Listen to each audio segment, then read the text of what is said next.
So we're going to start off our conversation again with talking to Dr. Stella Chukwu and spotlighting her new dental practice, Rockstar Pediatric Dentistry and Orthodontics. You got to be excited too, Dr. Chukwu, just to hear, the progress we are making in this country. And I don't know if you wanted to comment on that before we get into what you're doing. Yeah, it's phenomenal just to be a Black woman now, and just to know that Biden really has honored his word of, helping minorities, especially women, get into, higher political power. So I'm excited and thrilled, and the timing is amazing. This is Black History Month. The next month is Women's History Month. So I'm honored to just, be a woman. So yes. A woman who's doing as they say, the doggone thing. You have, not only are you a rock star, but you've created Rockstar Pediatric Dentistry. So tell us why, first of all, where are you from? How'd you get your training, and why did you decide to go into dentistry? Yeah, sure. I'm honored to be on this podcast with you. So thank you for selecting me as one of your guests. So I'm Stella Chukwu. I'm a native Washingtonian, first generation Nigerian American. I grew up in the Northwest neighborhood. I've always wanted to be a dentist. I had a really good experience with my family dentist in the Brooklyn Northeast area. I went to Benjamin Banneker Academic High School. So shout out to the Bulldogs. After that, I went to Spelman College, then went to Howard University for dental school. So I've always believed in HBCUs, and, supporting them now is definitely important, especially what's going on with all the bomb threats and just the state of the world currently. So a little bit about Rockstar. It was designed, and I guess the vision came during COVID. So, shortly after the pandemic in March, April, a lot of dental offices closed, and it was just open for, elective emergency dental care.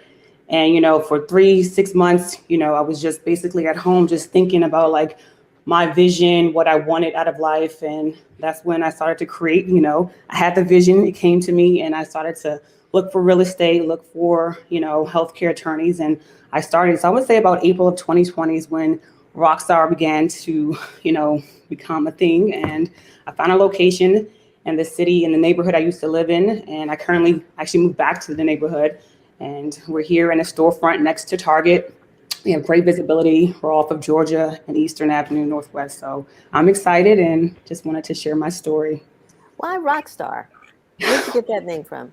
Well, to be honest, I know a lot of dentists and medical providers, they name their office on the street the street that the office is. It will be like Georgia Avenue Dental or something like that. And for me, I just thought it was just, for me, very limiting. I know Rockstar is going to grow and it's going to have a second location and possibly a third. So I wanted a name that when you think about it, it brings positive energy. Just, you hear of a Rockstar, whatever it is, whether it's a musical theme or a dental theme, it's just something of aspiration, something you want to be. So Rockstar came also, to be honest, is that my name is Stella and my mom calls me Star. So that's her little nickname for me. So wanted to pay, honor to my mom and just have something that, would kind of just be meaningful. So Rockstar came.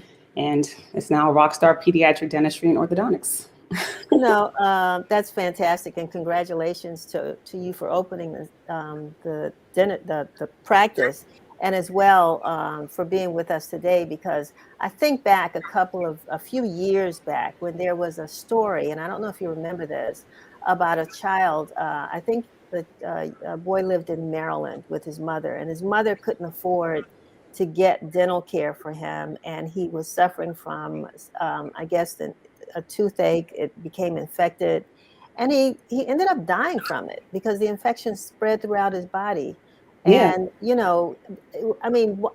just tell us from a practical standpoint, how often should children go to the dentist, and what should parents look out for if they complain about anything?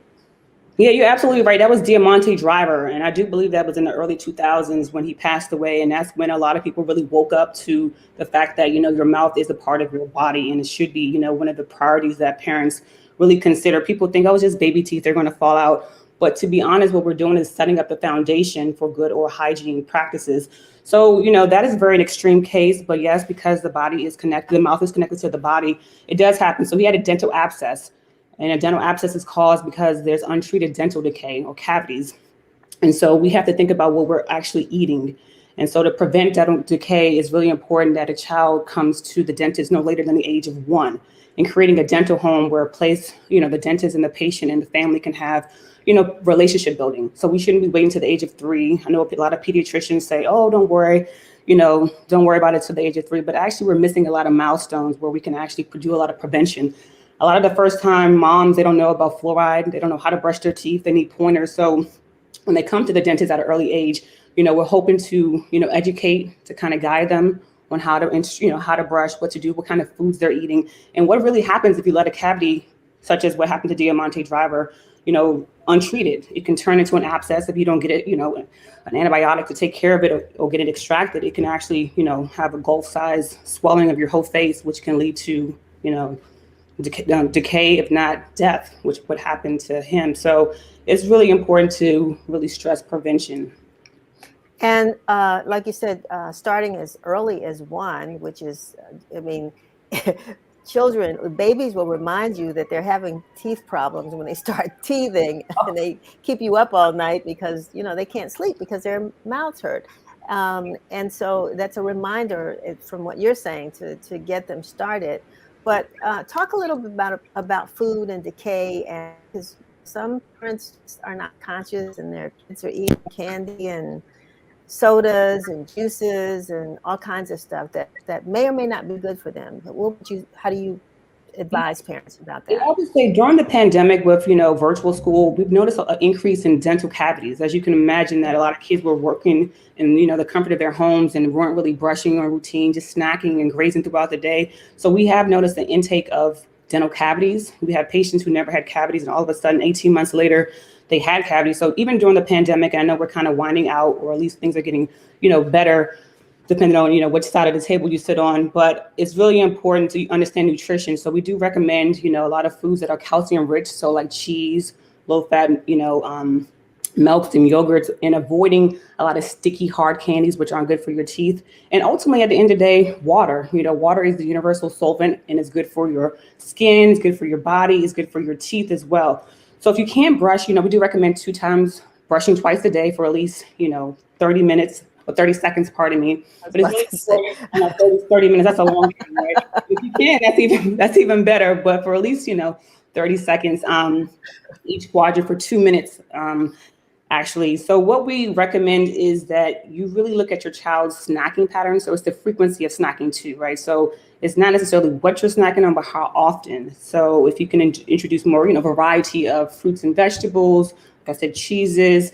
I know a lot of parents like to snack raisins or pack raisins in their children's lunchbox, but be really careful of that because raisins tend to stick into the grooves and pits and fissures of teeth. So just be mindful of sticky, hard candies, drink more water. And I do want to make a comment about juice.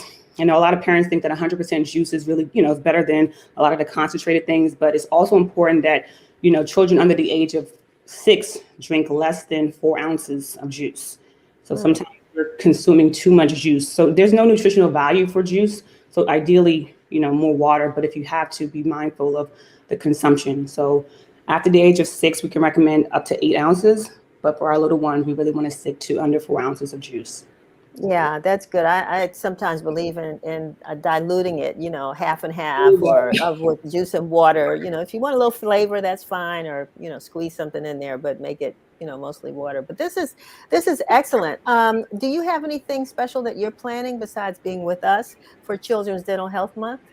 Yeah, so Children's Dental Health Month started February 1. So we had a story time in my office where we brought members of the community and neighbors to our actual office. We did a dental tour. So the kids who've never been to a dentist had a chance to just, walk around, see what the dental chair looks like, the lights and everything, play with our toys. So that way we kind of reduced the dental anxiety and dental phobia that a lot of adults still have. And that's because they weren't introduced to a positive dental experience. So they came here, they touched everything, they filled, we talked about nutrition with the parents. And then we also sat down and talked about some dental or hygiene practices and read some books from some dental authors. So it was a good experience. And I guess the last thing I would want to ask, sometimes, it's interesting, insurances sometimes don't cover dentistry. I cannot figure that one out. But I guess for children, is it different?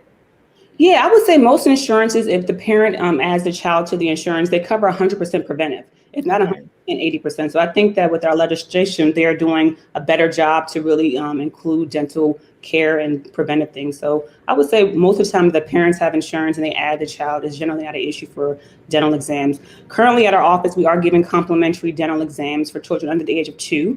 And we have a wonderful orthodontist, Dr. Brianna McRae, who's also a Washingtonian and a Howard grad. And she's here at the office to also offer complimentary orthodontic evaluations for children and adults. So Denise, if you're interested in braces, you can always come to our office. She'll give you her thoughts and consult with you. So it's a one-stop shop for all a parents' pediatric dental needs. Well, my dad would never let me go get braces because he said that gap was sort of a Rolark thing. No, it's actually a beauty mark in a lot of African countries. It's a right. Well, there's stuff going on in the back, so yeah, I might come and get that. Get that old age teeth thing. Thank you. But no, I might check you out because it makes sense if she's doing that. And how long is for children under the age of 2? Is that something you normally do, or was it just for? No, we're just trying to promote, Children's Dental Health Month and promoting our practice. We are a brand new practice. We're less than 3 months. So just trying to, make it, I guess, lessen the barriers of care, especially for children. If a mom can't afford dental exam, we're offering that just to educate and do what we can to prevent. So. Well, I wish you just the best of luck, that your practice grows and expands like you're talking about, because we need dentists all over the city, particularly over here in this part of the community where we are in Southeast and Ward 8. I know we have them, but of course we've got some potential rock stars over here, so we'd love to see them under your care. Give us the address and a phone number again. Sure. So the address here is 7838 Eastern Avenue, Suite D, Northwest Washington. And our telephone number is 202-596-9094. Okay. And your hours? And we're open Monday through Thursday from 8 to 5. And on Wednesday, we have an extended hour from 9 to 6. Wonderful. Thank you so very much, Dr. Chukwu. We appreciate you being with us. And again, like I said, good luck to you. Thank you so much. It's an honor. Thank you. All righty. Okay. All right. Bye. Bye-bye. Where did you come to get